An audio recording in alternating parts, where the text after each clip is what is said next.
श्री सच्चिदानंद सद्गुरु साईनाथ महाराज की जय। हरि ओम।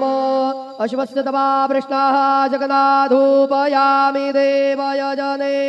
पृथिव्याः मखाय तवा मगस्य तवा शीर्ष्णे धूपमाघ्रापयामि अग्निर्ज्योतिगाज्योतिखमान्द्रुकमो वर्चसा वर्चसवान्न सहस्रदा अतिसहस्राय त्वा दीपं दर्शयामि दीपानान्तरेण महानैवेद्यं निवेदयामि।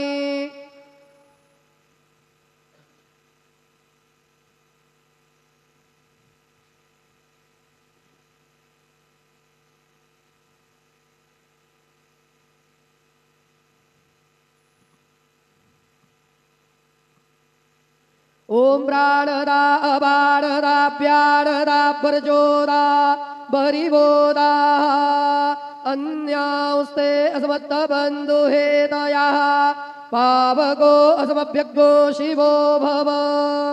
चतुरस्रमण्डलं कृत्वा तदुपरि नैवेद्यपात्रं निधाय गायत्रीमन्त्रेण पात्रान् प्रोक्षयेत् धेनुमुदरां प्रदर्शयेत् सत्यं द्वरदेन परिहिञ्जामि नैवेद्यं निवेदयामि। ओम प्राणाय स्वाहा ओम अपानाय स्वाहा ओम व्यानाय स्वाहा ओम उदानाय स्वाहा ओम समानाय स्वाहा ओम ब्रह्मणे नमः। नैवेद्यमध्ये पानीयं समर्पयामि पुनर्नैवेद्यं निवेदयामि। ओम प्राणाय स्वाहा ओम अपानाय स्वाहा ओम व्यानाय स्वाहा ओम उदानाय स्वाहा ओम समानाय स्वाहा ओम ब्रह्मणे नमः। नैवेद्यं समर्पयामि हस्तप्रक्षालनं समर्पयामि मुखप्रक्षालनं समर्पयामि। शेषोपचारार्थे प्रार्थनापूर्वकं नमस्कारं करोमि तथा च मंगल आराधिक्य दीपं दर्शयामि।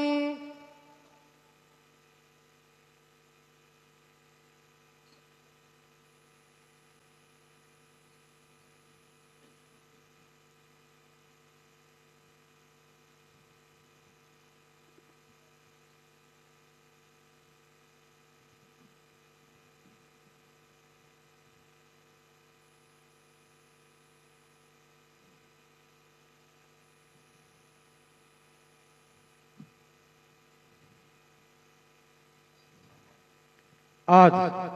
गुरुवार असल्याने रात्री 9:15 वाजता बाबांच्या पालखीची मिरवणूक निघेल। आज गुरुवार होने के कारण रात 9:15 बजे बाबा के पालकी की शोभा यात्रा निकलेगी। आता माध्यान्ह आरती शुरू होता है, सर्वांनी एका सुरात आरती मनावी। अब माध्यान्ह आरती शुरू हो रही है, आप सब एक सुर में आरती गाइए।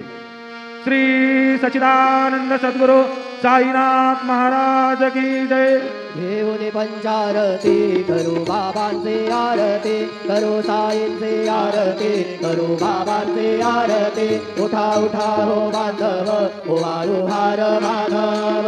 साईर माधव ओवाळू हार माधव। करोनी आस्थिर मन पाहू गंभीर हे ध्यान साईंचे हे ध्यान पाहू गंभीर हे ध्यान। कृष्णनाथा दत्त साई जडो चित्त तुझे माये चित्त बाबा पाये जडो चित्त तुझे पाये। आरती साई बाबा सौख्यदातार जीवा चरण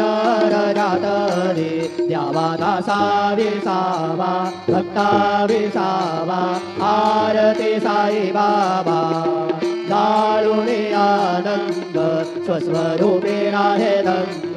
मोक्ष जनानावी निज डोळा श्रीरंग डोळा श्रीरंग। आरती साई बाबा जयामणी जैसा भाव तया तैसा अनुभव नाविसे दया गधा ऐसे तुझे हे बाब तुझे हे बाब।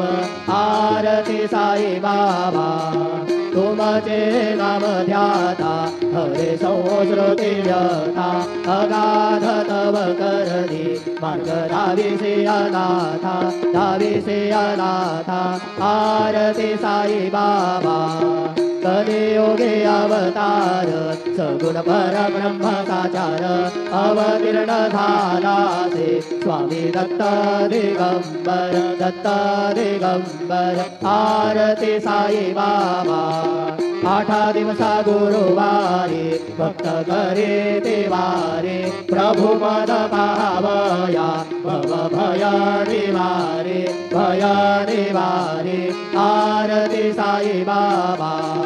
माझा निज द्रव्य ठेवा तव चरण रज सेवा मागणे हेची आता तुम्हा देवाधिदेवा देवाधिदेवा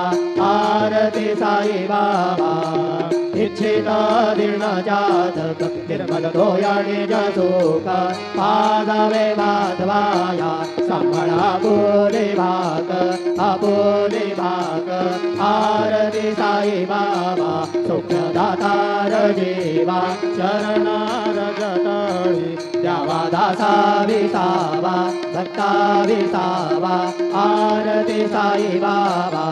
जय देव दत्ता अवधूता हो साई अवधूता जोडून कर तव चरणी ठेवी तो माता जय देव अवतरसी तू एका धर्माते लानी नासिका नाही तोला विसरी भजनी नाविसी नाना लीला संख्य रूपाने हरती दीनांते तू संकट दिन रजनी जय देव दत्ता अवधूता हो साई अवधूता जोडून कर तव चरणी ठेवी तो माता जय देव यवनस्वरूपी ऐक्या दर्शन द्वारिदे संशय निरसुनिया तद्वैता घालविले गोपी चंदा बंदा त्वाचे उद्धरिले मोमिन वंशी जन्मुनि लोका तारियले जय देव दत्ता अवधूता हो साई अवधूता जोडून कर तव चरणी ठेवी तो माता जय देव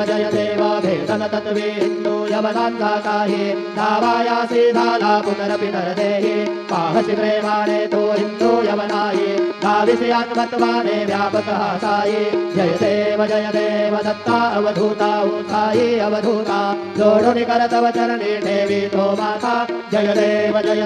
देवा साई नाथा त्वत्पदनत भावे परमाया मोहित जन भोजन जनिवावे तत्कृपये सकलांचे संकट निरसावे देशील दरिद त्वत्तज कृष्णाने गावे जय देव दत्ता अवधूता हो साई अवधूता जोडून कर तव चरणी ठेवी तो माता जय देव शिर्डी माझे पंढरपूर साई बाबार मावर बाबार मावर साई बाबार मावर शुद्ध भक्ती चंद्र भागा भाव कुंडलिक धागा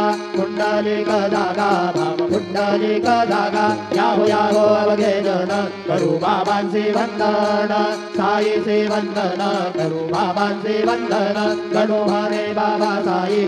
भाव माझे आई भाव माझे आई भाव माझे आई झालिंग कांगण मंदिर चरण डोळ्यात पाहिल रूप तुझे केले अलिंगणानंद पूजन भावे वाढिन म्हणे नाम त्वमेव माता पिता त्वमेव बंधु तथा त्वमेव विद्या द्रविणं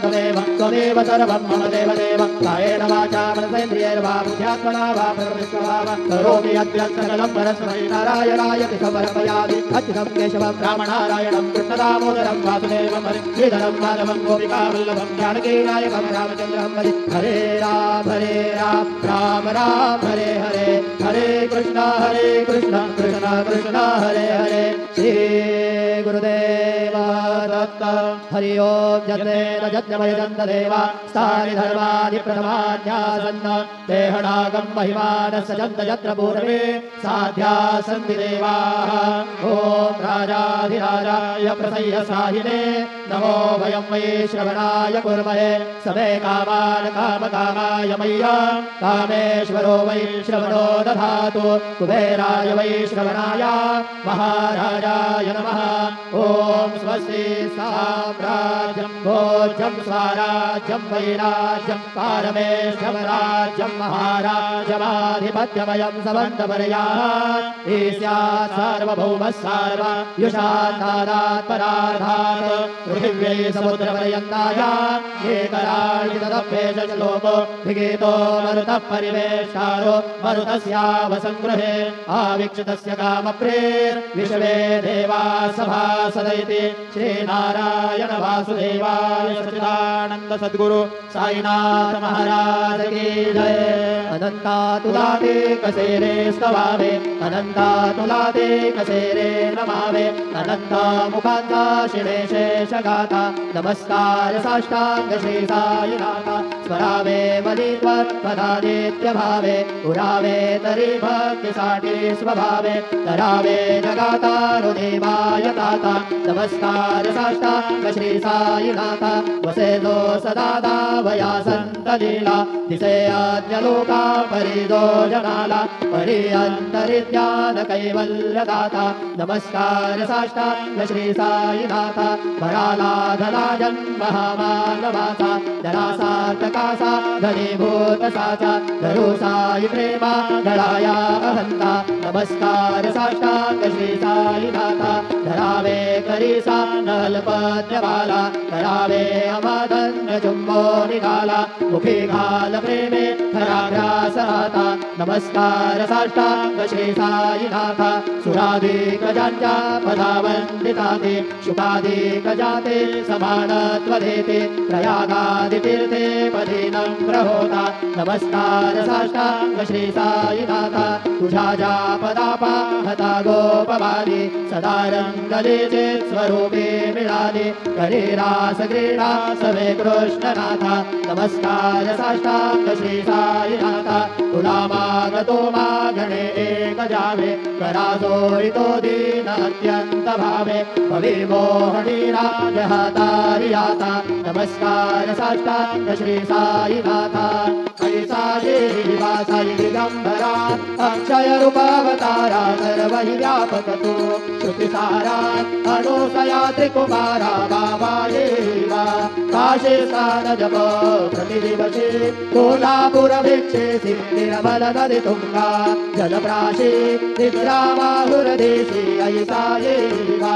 लोणी लोमतसे वामकरी त्रिशूल डमरुधारी भक्तावरद सदा सुखकारी देशिल मुक्तिचारी ऐसा येवा पाये पादुका जपमाला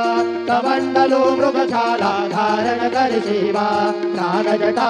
मुकुट शोभतो माता ऐसा येवा तत्पर तुझाया जे ध्याने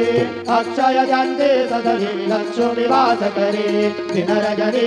रक्षसी संकट वारुणे ऐसा येवा या परिधान तुझे गुरुराया दृश्य करे नयनाया पूर्णानंद सुखे ही काया याविसी हरि गुण गाया ऐसा येवा साई दिगंबरा अक्षय रूपावतारा सर्व हि व्यापक तू श्रुतिसारा अनुसया त्रिकुमारा बाबा येवा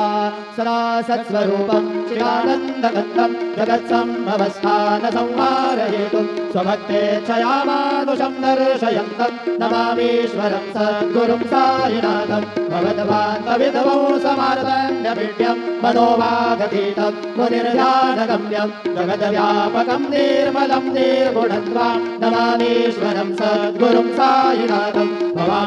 भवाम्भोधिमग्नार्दितानां जनानां स्वबाधाश्रितानां स्वभक्तिप्रियाणां समुद्धारणार्थं कलौ सम्भवन्तं नमामीश्वरं सद्गुरुं साईनाथं सदा निम्बवृक्षस्य मूलाधिवासात् सुधाश्राविणं तीर्थमप्यप्रियन्तं तरुकल्पवृक्षाधिकं साधयन्तं नमामीश्वरं सद्गुरुं साईनाथं सदा कल्पवृक्षस्य तस्याधिमूले भवद्भावबुद्ध्या समर्यादिसेवा नृणां कुर्वतां मुक्तिप्रदन्तं नमामीश्वरं सद्गुरुं साईनाथम् अनेकाश्रुतातर्क्यलीलाविलासै समावेष्कृतेषान्नभास्वप्रभावम् अहं भावहीनं प्रसन्नात्मभावं नमामीश्वरं सद्गुरुं साईनाथं सदा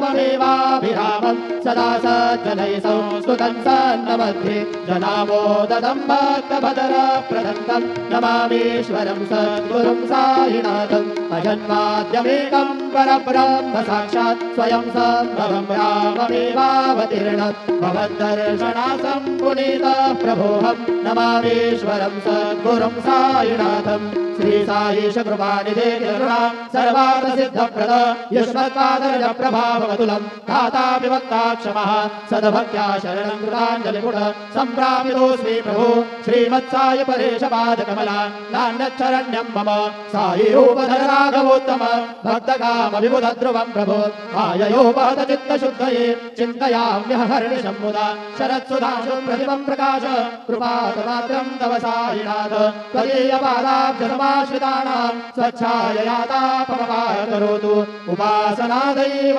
साईनाथ स्तवैर्मयोपासनिना सुतस्वं रमे मनोन्मे तव पादयुग्मे भृङ्गो यथाब्जे मकरन्दलुब्धः अनेकजन्मार्जितपापसंशयो भवेत् भवत्पादसरोजदर्शनात् क्षमस्व सर्वानपराधपुण्यकात् प्रसीद साये सद्गुरो दयानिधे श्री साईनाथ चरणामृतभूतचित्ता तत्पादसेवनरता सततं च भक्त्या संसारजन्यदुरितो धवनिर्गतास्ते कैवल्यधाम परमं समवाप्नुवन्ति स्तोत्रमेतत्पठेद्भक्त्या यो नरस्तन्मनः सदा सद्गुरो साईनाथस्य कृपापात्रं भवेत् ध्रुवं करचरणकृतं वा कायजं करमजं वा श्रवणनयनजं वा मानसं वा पराधं विदितमविदितं वा सर्वमेतत्क्षमस्व जय जय करुणाब्धे श्री प्रभो साईनाथ श्री सच्चिदानंद सद्गुरु साईनाथ महाराज की जय। राजा